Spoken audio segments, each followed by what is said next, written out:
El podcast de astrofísica y cosmología, anécdotas, historias y relatos.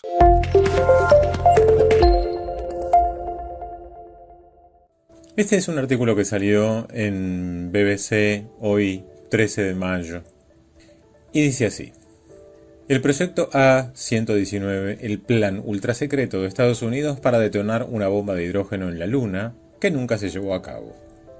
El momento en el que el astronauta Neil Armstrong salió a dar su famoso paseo sobre la superficie de la Luna en 1969 es recordado como uno de los momentos más memorables de la historia de la humanidad. Pero, ¿cómo hubiera sido si la Luna que pisó Armstrong estuviera marcada por enormes cráteres y contaminada por los efectos de una bomba nuclear? Vamos a ver de dónde surge esta pregunta. A primera vista, el título del trabajo de investigación A Study of Lunar Research Flight Volume 1, un estudio de vuelos de investigación a la Luna, volumen 1, suena anodinamente burocrático y sobre todo pacífico. Es el tipo de documento que resulta fácil de ignorar y probablemente ese era el objetivo. Sin embargo, si echamos un vistazo a la portada, la cosa cambia un poco. En el centro aparece un escudo que representa un átomo, una bomba atómica y una nube nuclear, el emblema del Centro de Armas Espaciales de la Fuerza Aérea en la base aérea de Kirtland, Nuevo México, que desempeñó un papel clave en el desarrollo y las pruebas de armas nucleares. En la parte inferior aparece el nombre del autor, L. Riefel, o Leonard Riefel, uno de los principales físicos nucleares de los Estados Unidos, quien trabajó con Enrico Fermi, el creador del primer reactor nuclear del mundo, conocido como el arquitecto de la bomba nuclear. La llegada a la Luna por parte de los Estados Unidos en 1969 pudo haber sido diferente si años antes se hubiera llevado a cabo el proyecto A-119. Este trabajo de investigación era conocido como el proyecto A-119, una propuesta ultrasecreta para detonar una bomba de hidrógeno en la Luna. Las bombas de hidrógeno eran mucho más destructivas que las bombas atómicas lanzadas sobre Hiroshima en 1945, y lo último en diseño de armas nucleares en aquella época. Entre mayo de 1958 y enero de 1959, Riefel elaboró numerosos informes sobre la viabilidad del proyecto. Increíblemente, uno de los científicos que hizo posible este horrible plan fue el futuro visionario Carl Sagan. Sí, así como lo están escuchando, Carl Sagan. De hecho, la existencia del proyecto solo se descubrió en la década de 1990 porque Sagan lo habría mencionado en una solicitud de ingreso en una universidad de élite. Aunque se cree que podría haber ayudado a responder algunas preguntas científicas rudimentarias sobre la Luna, el objetivo principal del proyecto A-119 era una demostración de fuerza.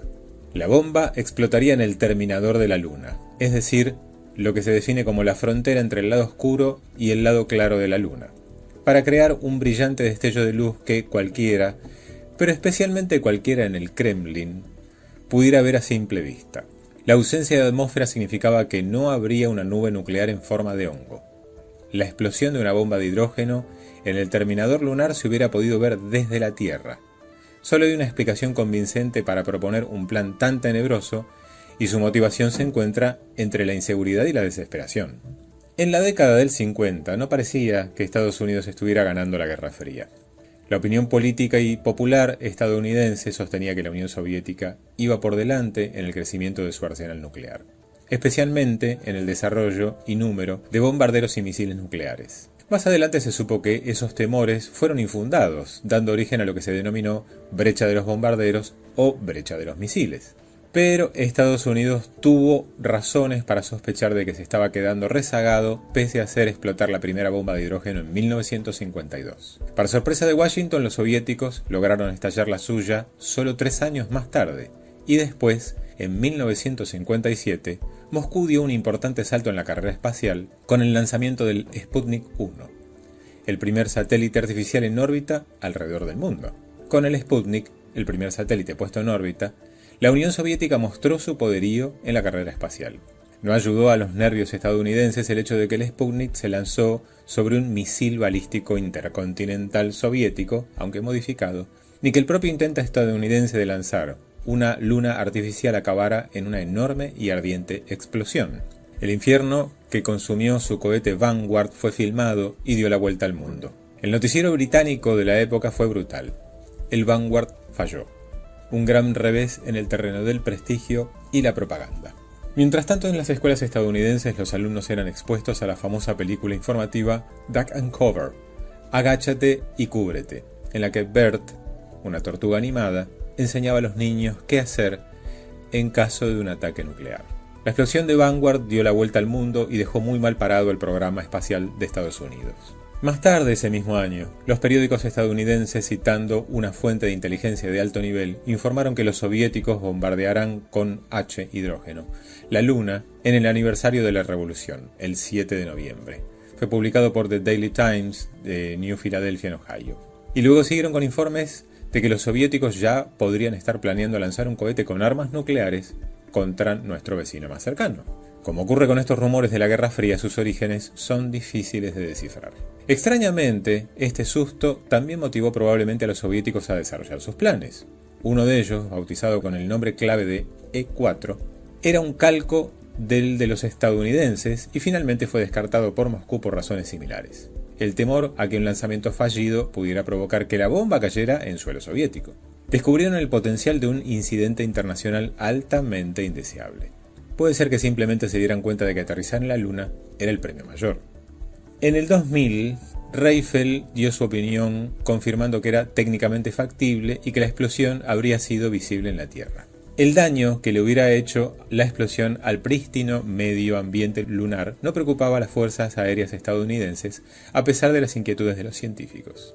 El proyecto A-119 fue una de las varias ideas que se barajaron para dar una respuesta impactante ante el Sputnik, dice Alex Wehrstein, historiador de las ciencias y la tecnología nuclear.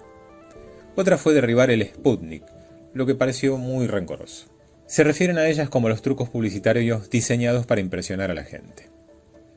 Pese a la explosión del Vanguard, los científicos estaban convencidos de la viabilidad del proyecto A-119.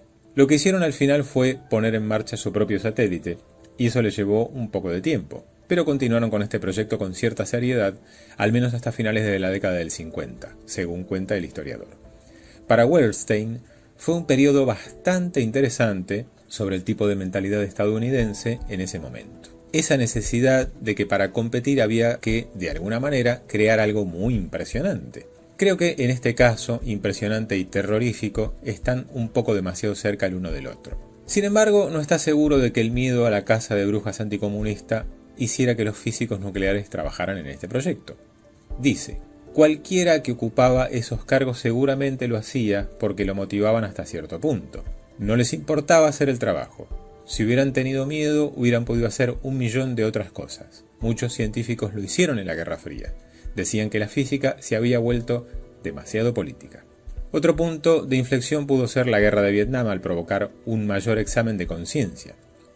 El proyecto A-119 me recuerda al segmento de Los Simpsons en el que Lisa ve el póster Nuke the Whales de Nelson en la pared y pregunta: ¿atacar a las ballenas con armas nucleares? Dice Bledin Bowen, experto en relaciones internacionales en el espacio exterior. Y él dice: bueno, tienes que bombardear algo. China es uno de los países que más ha avanzado con su programa espacial en los últimos años. Bowen considera que fueron estudios muy serios. Y cito: pero no obtuvieron financiación ni atención cuando salieron de la comunidad espacial. Formaron parte de la manía espacial de los finales de los 50 y principios de los 60, antes de que nadie supiera exactamente qué naturaleza iba a tener la era espacial. Si vuelve a haber algún parecido a este tipo de histeria lunar, va a ir en contra del orden jurídico internacional establecido, acordado por casi todos los estados del mundo, apunta. ¿Podría volver a surgir estos planes a pesar del consenso internacional?